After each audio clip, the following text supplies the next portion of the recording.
J6 news media వార్తలకు స్వాగతం. ఇక డీటెయిల్స్ వస్తే భూ సమస్యల పరిష్కారమే లక్ష్యంగా రాష్ట్ర ప్రభుత్వం కొత్తగా ప్రవేశపెట్టిన భూభారతి చట్టంపై రైతులు పరిపూర్ణమైన అవగాహన ఏర్పరచుకోవాలని నిజామాబాద్ జిల్లా కలెక్టర్ రాజీవ్ గాంధీ హనుమంతు సూచించారు. ఈ చట్టంలోని అంశాలపై గ్రామాల్లో విస్తృతంగా చర్చిస్తూ తోటి రైతులకు అవగాహన కల్పించాలని పిలుపునిచ్చారు.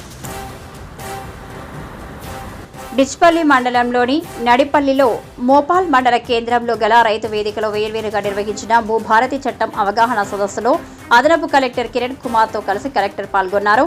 ఈ సందర్భంగా భూభారతి చట్టం ద్వారా రైతులకు చేకూరే ప్రయోజనాల గురించి కలెక్టర్ ఒక్కో అంశం వారీగా పవర్ పాయింట్ ప్రజెంటేషన్ ద్వారా వివరించారు. భూ సమస్యలు పరిష్కరించడమే లక్ష్యంగా ప్రభుత్వం భూభారతి చట్టాన్ని రూపొందించిందని అన్నారు. భూభారతి చట్టం ప్రకారం భూ సంబంధిత సమస్యలను నిర్దిష్ట గడుపులోపు పరిష్కరించడం జరుగుతుందని కలెక్టర్ తెలిపారు. సమస్య పరిష్కారం కాకుంటే కలెక్టర్కు లేదా CCLAకు అప్పీల్ చేసుకోవచ్చని, ఈ చట్టంలో కొత్తగా ల్యాండ్ ట్రిబ్యునల్ కూడా అందుబాటులో ఉంటుందని సూచించారు. ఈ సదస్సులో Nizamabad RDO Rajendra Kumar, IDCMS chairman Tarachand, Nizamabad market committee chairman ముప్ప గంగారెడ్డి, డిచ్పల్లి మండల స్పెషల్ ఆఫీసర్ యోహాన్, స్థానిక అధికారులు, రైతులు పాల్గొన్నారు. చూస్తూనే ఉండండి, వార్త ఆగదు, నిజం తాగదు. మీ J6 న్యూస్ మీడియా.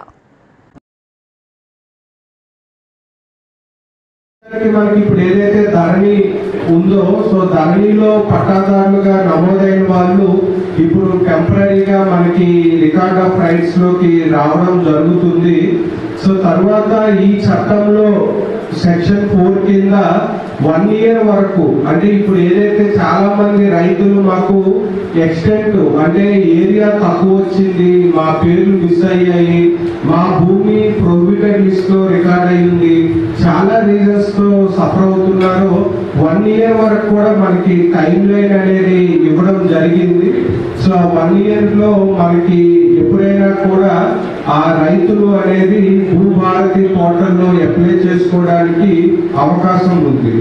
సో అదేవిధంగా RDO గారు ముందు చెప్పినట్లుగా దీంట్లో చాలా కొత్త ఫీచర్స్ అంటే అపీల్ ప్రొవిజన్స్ కానీ, రివిజన్ ప్రొవిజన్స్, అదేవిధంగా భూదారు